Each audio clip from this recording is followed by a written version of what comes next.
سفر کا استعارہ اور ہے تحریر نگہت سیما، آواز قمر زہرا، پیشکش national audio library for the blind.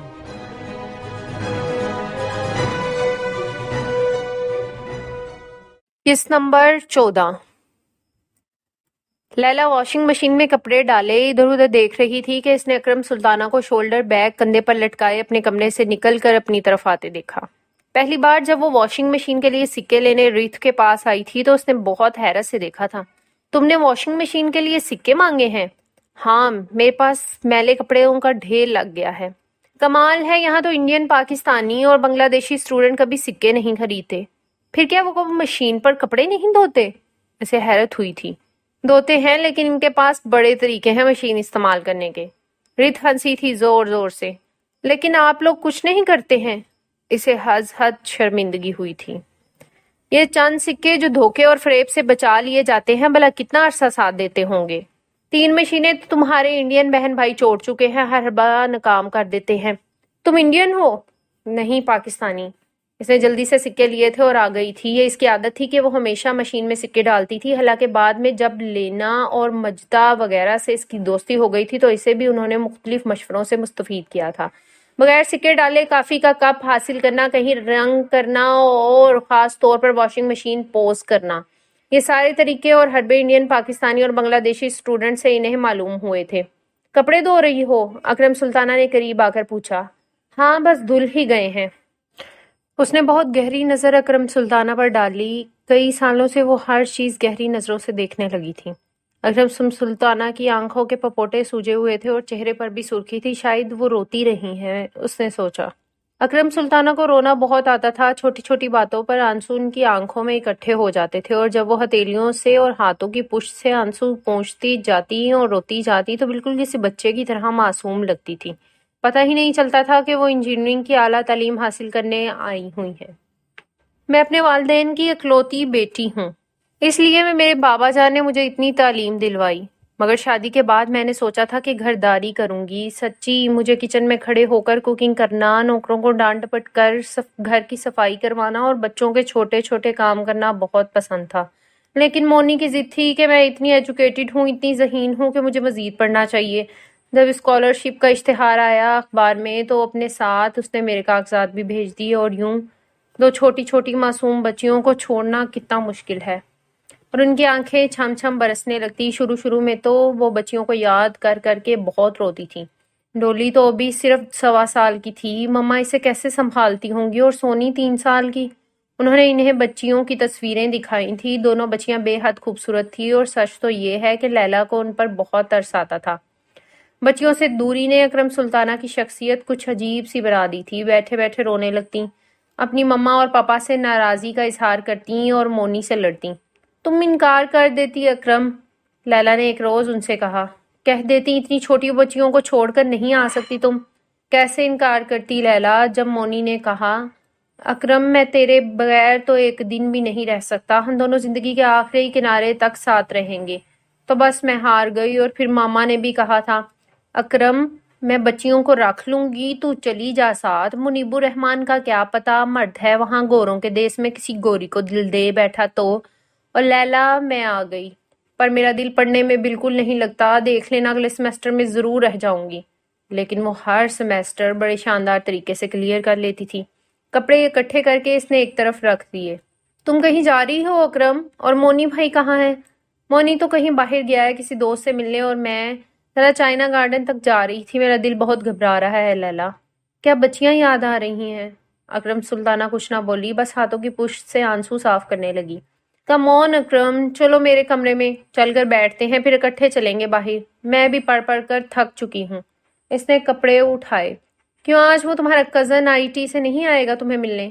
پتہ نہیں، اس نے آہستگی سے کہا، مگر وہ تو ہر اتوار کو آتا ہے تمہیں ملنے۔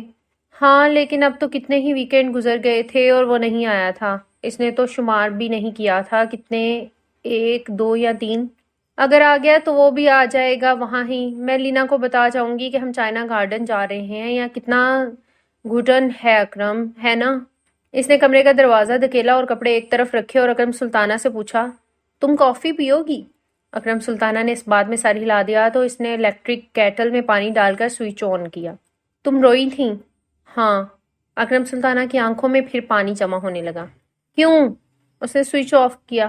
پتہ نہیں کیوں پچھلے کئی سالوں سے اسے دوسروں کے زخم کریدنے اور ان پر پھایا رکھنے کی عادت ہو گئی تھی، اور خود اس کے اپنے زخم جن سے خون رشتہ تھا اور کوئی ہاتھ اس پر پھایا رکھنے والا نہیں تھے، خود اس کے اپنے ہاتھ بھی اس نے اپنے آنسو منجمد کر کے اپنے اندر اتار لیے تھے۔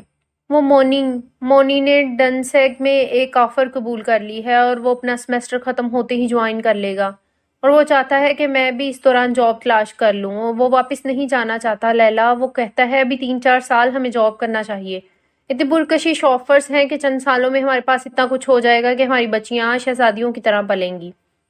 لیلا میں اپنی بچیوں سے زیادہ دن دور نہیں رہ سکتی، پلیز لیلا تم کہو، مونی سے سمجھاؤ اسے۔ وہ رونے لگیں، ہمیشہ کی طرح روتی جاتی اور ہاتھوں کی پشت سے انگلیاں اور انگلیوں کی پوروں سے آنسو پوچھتی جاتی۔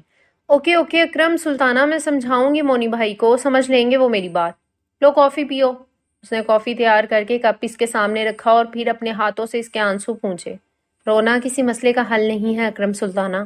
مجھے پتا ہے وہ نہیں مانے گا، وہ کبھی بھی نہیں مانے گا لیلا۔ وہ کہتا ہے ہماری بچیاں ہیں اور کل کو ہمیں ان کی شادیاں بھی کرنا ہے، اور ہمارے پاس اتنا پیسہ ضرور ہونا چاہیے کہ ہم ان کے لیے اچھے گھر، تعلیم یافتہ اور اچھے دلہا خرید سکیں، اور وہاں ہمیں جاب تو شاید مل جائے گی لیکن اتنی سیلری نہیں ہوگی۔ اور لیلا نے حیرت سے اکرم سلطانہ کو دیکھا۔ دلہا خریدیں گے آپ؟ ہائے لیلا تم کتنی خوش قسمت ہو، اکرم سلطانہ کے لہجے میں حسرت تھی۔ تم پاکستان میں رہتی ہو نا، اور ہم ہندوستانی مسلمانوں کو اول تو مسلمان لڑکوں کا رشتہ ہی مشکل سے ملتا ہے، اور جب مل جائے تو جتنا اچھا لڑکا ہے اتنی ہی سلامی۔ اب تو کلرک لڑکے کی بھی کم از کم 50,000 سلامی ہے۔ کیا تمہارے ماں باپ نے بھی تمہارے لیے منیب بھائی کو سلامی دی تھی؟ ہاں 3 لاکھ روپے، لیکن مونی اور خالہ نے ڈیمانڈ نہیں کی تھی کہ مونی میری خالہ کا بیٹا تھا نا، وہ تو پپا نے اپنی عزت کے لیے دی تھی نا، پھر سوسائٹی میں عزت بھی تو نہیں ہوتی نا۔ اسی طرح مونی نے 1 لاکھ حق مہر دیا تھا، اگر وہ کم دیتا تو پھر پاپا کی بے عزتی ہوتی نا۔ پر لیلا میں اور مونی تو اکلوتے ہیں نا، ہمارے تو کوئی رشتہ دار بھی نہیں، ہمیں تو اچھے لڑکوں کے لیے۔ وہ پھر رونے لگی۔ اوفو اکرم، کون کہے گا کہ تم اتنی پڑھی لکھی ہو، اتنی انٹلیکچوئل؟ کیا پڑھی لکھی لڑکیوں کے سینے میں دل نہیں ہوتا لیلا کو لگا جیسے اس کے سینے میں موجود دل نے ایک دم دہائی دی ہو۔ تبھی بیڈ روم سے لینا آنکھیں ملتی ہوئی باہر نکلی۔ آج چھٹی کا دن تھا، اس لیے وہ بھی ابھی تک سو رہی تھی۔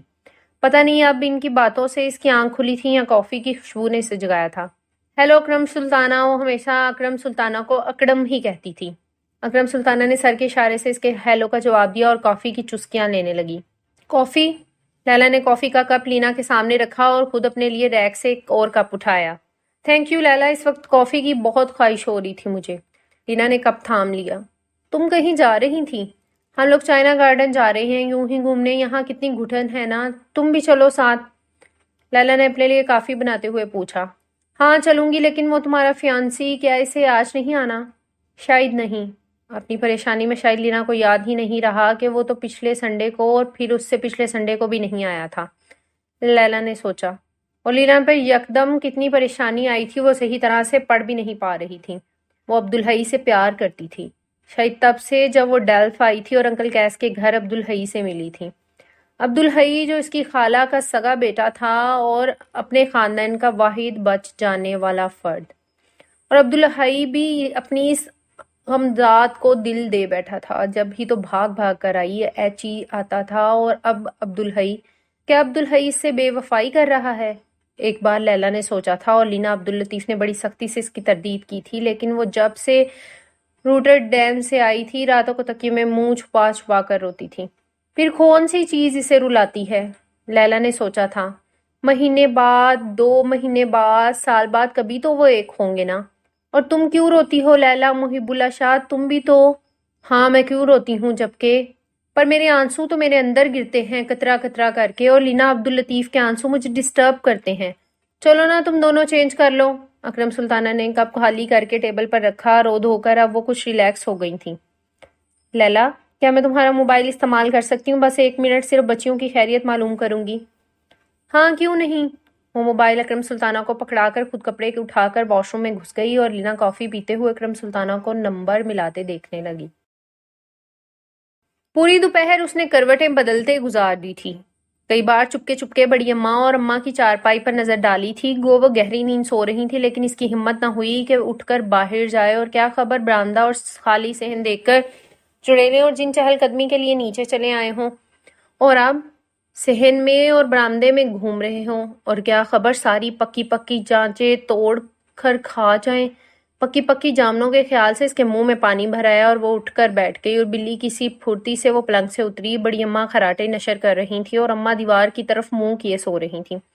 حسب معمول وہ ننگے پاؤں باہر رہی اور کچھ دیر سانس روکے دیوار سے ٹیک لگائے کھڑی رہی. ہر طرف سناٹا تھا، بس کوثر آپا کے کمرے سے ریڈیو کی آواز آ رہی تھی.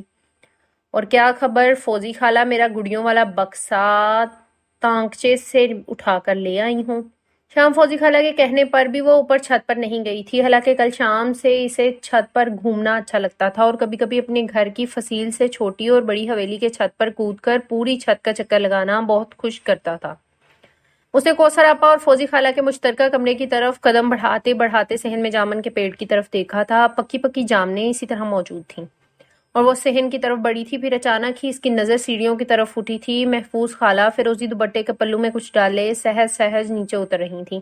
ان کے گلابی لبوں پر مدھم سی مسکراہٹ تھی اور ہاتھوں اور باہوں میں گجرے تھے، موتیے کے گجرے. رخسار گلاب رنگ کے ہو رہے تھے اور دلکش آنکھوں میں جیسے موتی دمک رہے تھے. خالہ جانی، اس نے ان کا پلو پکڑ کر کھینچا تھا اور موتیے کے ڈھیر سارے پھول آخری سیڑھی پر اس کے قدموں میں گر گئے تھے. خالہ جانی میرا بکسا. اور اس کی بات کا جواب دیے بغیر بے اختیار وہ نیچے بیٹھ کر پھول چننے لگی تھی. اور اس نے سوچا تھا موتیے کے جھاڑ تو چھوٹی حویلی میں ہے جو برآمدے کے ستونوں سے لپٹ کر اوپر چھت تک آ گئے ہیں، تو کیا خالہ جانی اس طرح منڈیر پار سے کود کر چھوٹی حویلی میں گئی تھیں؟ ان کے صحن میں تو دیواروں سے چمبیلی لپٹی ہوئی تھی، گلاب کی کیاریاں تھی، گلے دودی تھے، نرگس تھے، لیکن پتہ نہیں موتیا کیوں نہیں تھا. اور اسے موتیا پسند تھا بہت. اور اس نے کتنی بار موجو بابا سے کہا بھی تھا کہ وہ موتیے کے پودے ضرور لگائے. موتیے کے جھاڑ جو ستونوں سے لپٹ کر اوپر چھت تک چلے جائیں جیسے بوگن ویلیا کی بیلیں اتنی پھیل گئی تھی کہ ستون چھپ گئے تھے. اور محب اللہ شاہ نے بھی ایک بار کہا تھا موجو منی کو موتیا پسند ہے، لگا دو. جگہ نہیں ہے صاحب، گملے میں پودا لگا دوں گا.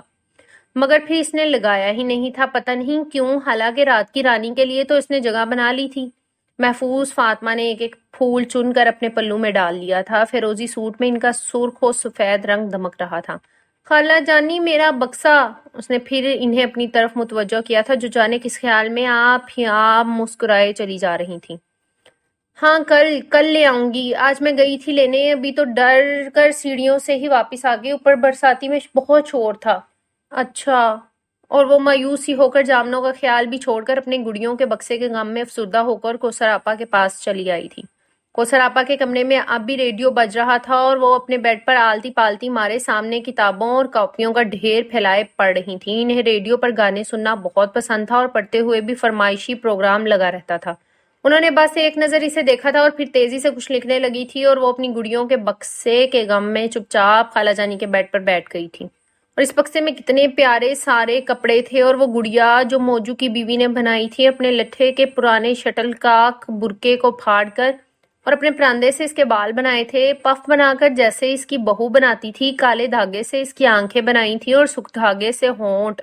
اور پھر اس کے گلے میں موتیوں کا ہار بھی تو ڈالا تھا اور ماتھے پر ٹیکا بھی لٹکایا تھا. اور اسے یہ گڑیا بہت پسند تھی، حالانکہ بابا جانی نے اسے کتنی ہی خوبصورت گڑیا لا کر دی ہوئی تھی.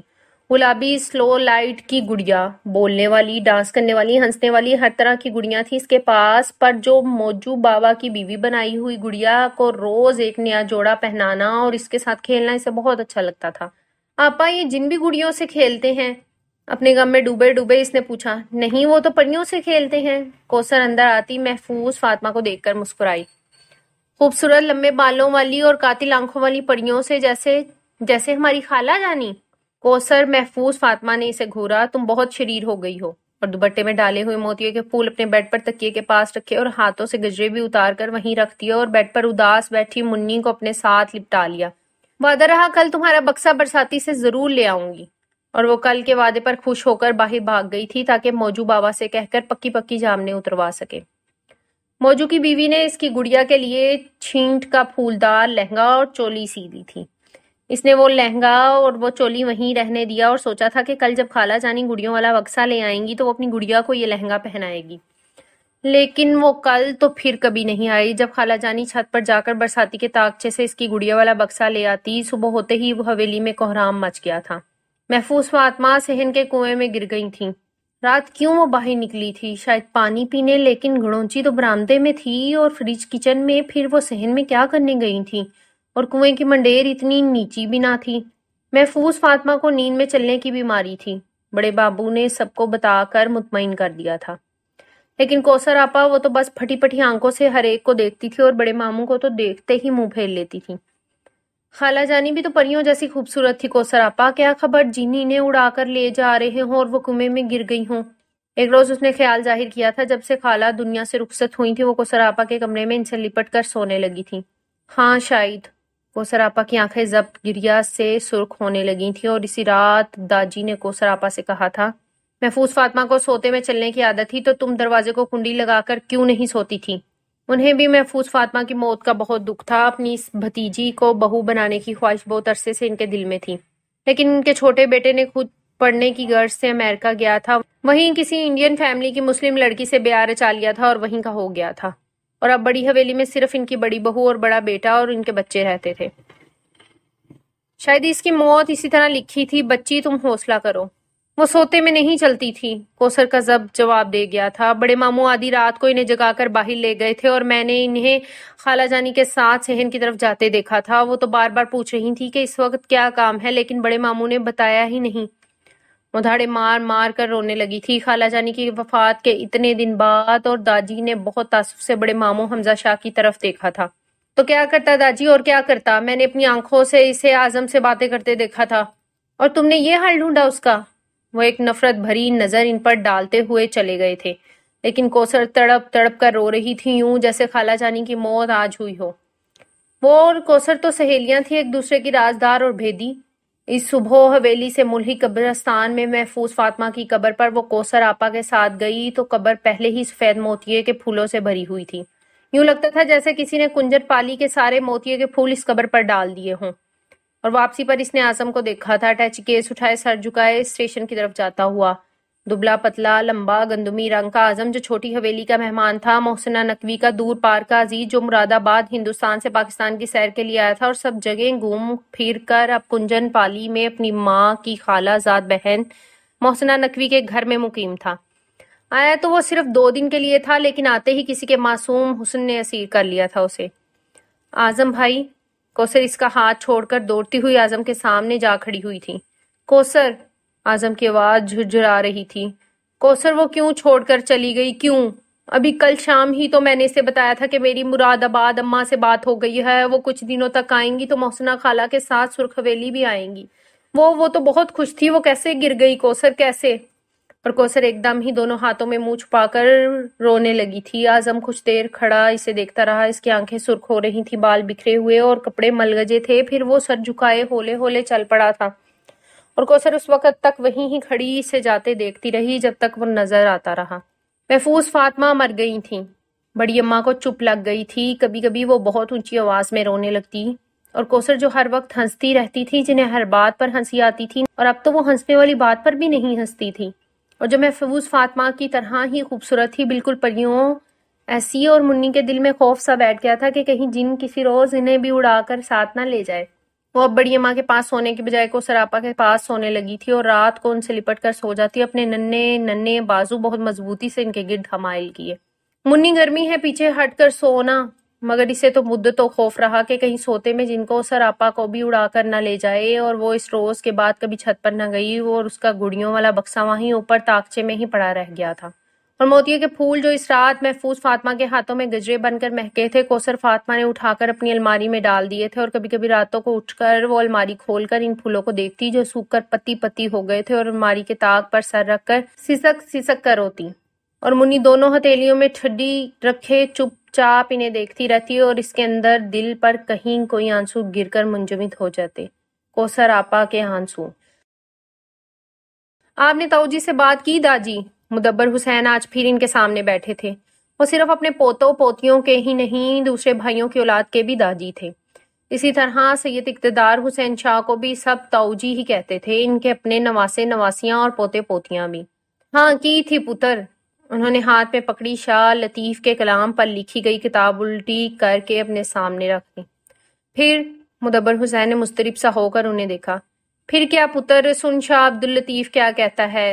اے میرے محبوب، تیرے دیدار کا ہی جان لیے جیسے ہی میں دریا کے حوالے ہوتی ہوں تو وہ دریا کی طغیانی میری الفت کو اور بھی وسعت دیتی ہے۔ میرے وجود کے خارج اور داخل تیرے ہی تصور سے منور ہیں۔ داجی پلیز، میں یہاں شاہ لطیف کو سننے نہیں آتا، مجھے بتائیں تاؤجی نے کیا فیصلہ کیا ہے۔ فیصلہ تو تجھے پتا ہے پتر۔ انہوں نے بڑے دکھ سے مدبر حسین کو دیکھا۔ فیصلہ تو ایک بار ہی کیا جاتا ہے نا پتر مدبر حسین، اور جو بدل جائے وہ فیصلہ نہیں ہوتا۔ اور محب انکل؟ اس کی آواز ٹوٹ سی گئی۔ انہوں نے کچھ نہیں کہا، وہ نہیں بولے کچھ۔ آخر فیصلہ کرنے کا اختیار تو انہیں ہے نا نانا کے تاؤجی کو۔ سرخ حویلی کا ہر فیصلہ تاؤجی ہی کرتے ہیں، کیوں؟ محب اللہ کو اقتدار کے فیصلے پر کوئی اعتراض نہیں ہے پتر مدبر حسین۔ داجی نے پھر کتاب اٹھا لی اور مدبر حسین نے ان کے ہاتھ سے کتاب لے کر بند کر دی۔ داجی میں مر جاؤں گا، بس اس کا۔ میں نے بہت بچپن میں سوچ لیا تھا کہ میں کوثر سے ہی شادی کروں گا۔ ہر سوچ حقیقت میں نہیں ڈلتی پتر۔ میں خود بات کرتا ہوں تاؤجی سے جا کر۔ وہ اٹھ کھڑا ہوا تو سید دیدار حسین شاہ نے اس کا ہاتھ پکڑ کر اسے بٹھا لیا۔ بیٹھ جا۔ نہیں داجی، مجھے جانے دے، میں تاؤجی سے کہوں گا، یہ صرف میری زندگی کا سوال نہیں ہے، کوثر بھی میرے بغیر۔ چپ! داجی نے اس کے ہونٹوں پر ہاتھ رکھ دیے۔ آئندہ یہ بات منہ سے مت نکالنا مدبر حسین۔ مگر تجھے محفوظ فاطمہ یاد ہے؟ ہاں یاد ہے۔ مدبر حسین نے ان کی طرف دیکھا۔ کوئی اتنی زیادہ پرانی بات تو نہیں، صرف 6 سال پہلے ہی تو محفوظ فاطمہ کنویں میں گر گئی تھی۔ محفوظ فاطمہ کو رشتے میں اس کی پھپھو لگتی تھی، باپ کی چچا زاد بہن، لیکن ان میں اچھا خاصا دوستی کا رشتہ استوار تھا۔ وہ ان سے یہی کوئی 3-4 سال ہی تو بڑی تھیں، اور جب کبھی وہ چھوٹی حویلی آتی تھی تو خوب محفل جمتی تھی، بیت بازی کی اور کیرم کی بازیاں ہوتی تھیں۔ چھوٹی حویلی، بڑی حویلی اور سرخ حویلی کے مکین ایک دوسرے کے گھروں میں سارا سال جاتے رہتے تھے سوائے 1 مہینے کے۔ انہیں محفوظ فاطمہ کی موت کا بہت دکھ ہوا تھا۔ وہ کتنی زندہ دل تھیں۔ انہیں یاد آیا جن دنوں مراد آباد سے اعظم بھائی آئے ہوئے تھے تو وہ چھوٹی حویلی میں بہت آتی تھیں، اور اعظم بھائی چپکے چپکے انہیں تکا کرتے تھے، اور کئی بار انہوں نے ان کی یہ چوری پکڑی تھی اور اعظم بھائی کو جتایا بھی تھا۔ ہم تو اللہ کی کاریگری دیکھتے ہیں، وہ معصومیت سے کہتے تھے۔ تاؤجی کو چاہیے تھا کہ انہیں کسی اچھے اسپیشلسٹ کو دکھاتے۔ نیند میں چلنے کی عادت بھی تو ایک بیماری ہوتی ہے نا داجی۔ اسے نیند میں چلنے کی عادت نہیں تھی مدبر حسین، داجی نے بہت آہستگی سے کہا تھا، اور ان کا منہ حیرت سے کھلا تھا۔ لفظ ہونٹوں پر آنے سے پہلے ہی گم ہو گئے تھے، اور انہوں نے ایک دم سختی سے ہونٹ بیچ لیے تھے۔ ایک تلخ حقیقت کا ادراک ہوا تھا۔ اور کیا حویلیوں میں کنویں اس لیے بنائے جاتے ہیں؟ اس کا جی چاہا تھا وہ داجی سے پوچھے، لیکن اس نے لب سی لیے اور داجی سے کچھ نہیں کہا، بس سر جھکائے اضطراب سے انگلیاں چٹکتا رہا۔ داجی نے پھر کتاب اٹھا لی۔ اس کتاب میں مصنف نے شاہ لطیف کی شاعری پر بہت خوبصورت تبصرہ کیا تھا۔ یہ جو تو بے حضور و بے سرور سجدے کر رہا ہے، چونکہ تیری جذباتی صداقت سے ان کا کوئی رشتہ نہیں ہے، اس لیے ان سجدوں اور وظیفوں سے تیرا کوئی بھلا نہیں ہونے والا۔ واہ کیا بات کہتا ہے شاہ لطیف بھی، سید اقتدار حسین شاہ نے سر دھنتے ہوئے کہا۔ من مدبر حسین سن، تو اگر کل قربان ہو جاتی تو کل ہی اپنے محبوب کو پا لیتی۔ بغیر قربانی، درد اور اذیت کے کوئی کبھی بھی اپنی منزل کو نہیں پہنچا۔ ادھر سے ادھر جانے میں بس ایک لمحے کی دیر ہے، دیار محبوب صرف 1 قدم کے فاصلے پر ہے۔ داجی، مدبر حسین نے یکدم سر اٹھا کر انہیں دیکھا جو آنکھیں بند کیے جھوم رہے تھے۔ میں اگر اپنا مسلک چھوڑ دوں، یہ قربانی دے دوں تو کیا داؤجی مجھے قبول کر لیں گے؟ عقیدہ، مسلک؟ داجی نے آنکھیں کھول کر اسے دیکھا، لمحہ بھر دیکھتے رہے۔ عقیدہ محبت سے زیادہ طاقتور ہوتا ہے پتر، وہ تو آدمی کی گھٹی میں پڑا ہوتا ہے، پالنے میں ہی رگ رگ میں گھل جاتا ہے، وجود میں رچ جاتا ہے، اسے الگ کرنا بہت مشکل ہوتا ہے۔ جب بڑے شاہ جی نے بیدار حسین کی شادی پھپھو صدیقہ کے گھر ٹھہرائی تھی تو انہوں نے بھی یہی سوچا تھا کہ بیدار حسین بیوی کو اپنے رنگ میں رنگ لے گا، لیکن بھلا عقیدہ بھی کبھی آدمی سے جدا ہوا ہے جو لہو میں شامل ہوتا ہے؟ بیدار حسین اسے اپنے رنگ میں نہ ڈھال سکا، اور اولاد بھی بیوی کے رنگ میں ہی رنگی گئی۔ پر داجی، میں تو اپنے دادا کا مسلک ہی اپناؤں گا، آخر میرے لہو میں کچھ تو میرے دادا کا رنگ بھی شامل ہوگا نا۔ وہ کھڑا ہو گیا۔ سید اقتدار حسین نے کچھ بھی نہ کہا، بس خاموشی سے اسے دیکھتے رہے۔ محبت کے حسن نے اور جدائی کے حزن نے اس کی شخصیت میں عجب دلکشی بھر دی تھی۔ ان کے ہونٹوں پر مسکراہٹ نمودار ہوئی اور انہوں نے نظریں جھکا لی اور گنگنانے لگے. سولی پر چڑھ کر جانے کا بلاوا آیا ہے. سولی پر چڑھ جانے کا بلاوا آیا ہے. کوئی ہے جو یہ دعوت قبول کرے؟ وہ جانے کی تیاری کر رہے ہیں جن کا محبوب کے عشق سے تعارف ہو چکا. اور ہمیشہ کی اسی تیزی سے مدبر حسین بڑی حویلی کے برآمدے اور صحن پار کرتا گیٹ سے باہر نکل گیا. کیتھی، لیلا، مجدہ، ریتا اور اکرم سلطانہ واک کے لیے ہاسٹل سے نکلی تو انہوں نے چرچ کی طرف جاتی دلہن کو دیکھا. ادھیڑ عمر دلہن جن کے عروسی جوڑے کو 14، 12 اور 10 سال کی عمروں کے بچوں نے تھاما ہوا تھا. یہ جوڑی عزیزبت ہے، کیتھی نے بتایا، اور یہ چاروں جنہوں نے اس کے عروسی جوڑے کے کونوں کو تھام رکھا ہے اس کے بچے ہیں. جان اور جوڑی تقریباً 18 سال سے اکٹھے رہ رہے ہیں اور اب انہوں نے شادی کا فیصلہ کیا ہے. 4 بچوں کے بعد؟ لیلا کو ازحد حیرت ہوئی. پتہ نہیں کیوں اب بھی اتنا عرصہ یہاں رہنے کے بعد بھی وہ ہر بات پر نئے سرے سے حیران ہوتی تھی.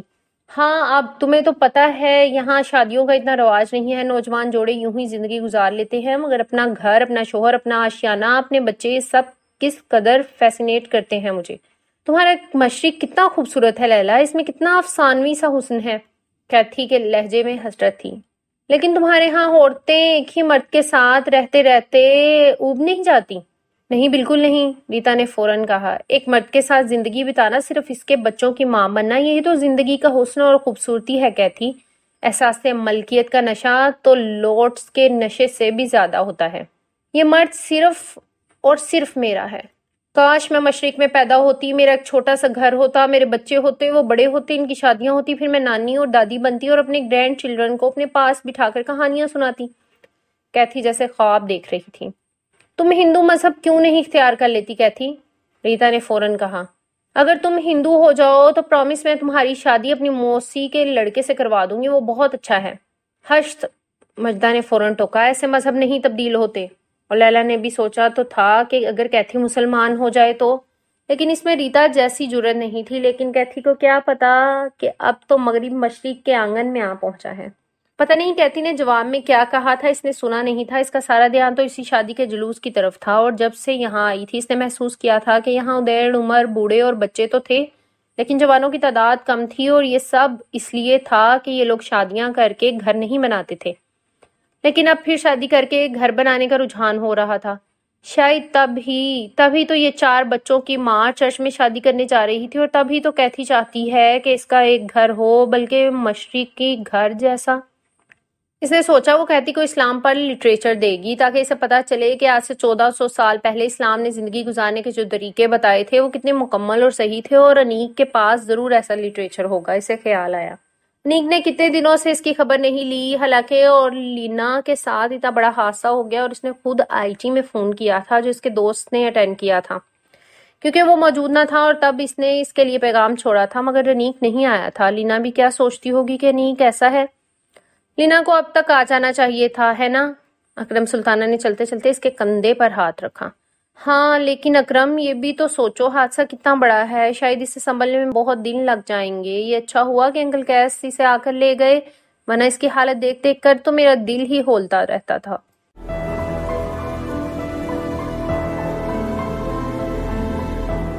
اگر آپ نے ہمارا چینل سبسکرائب نہیں کیا تو ابھی سبسکرائب کریں اور ساتھ ہی بیل آئیکن پر کلک کریں تاکہ ہماری نئی آنے والی بکس کی اپڈیٹس آپ کو ملتی رہیں. لائک کریں، شیئر کریں اور کمنٹس کر کے اپنی رائے کا اظہار کریں، اور یہ بھی بتائیں کہ آپ کو ہماری بکس کیسی لگتی ہیں. مزید معلومات اور ڈسکشن کے لیے ڈسکرپشن میں دیے گئے لنک پر کلک کر کے ہمارا واٹس ایپ گروپ جوائن کریں. شکریہ.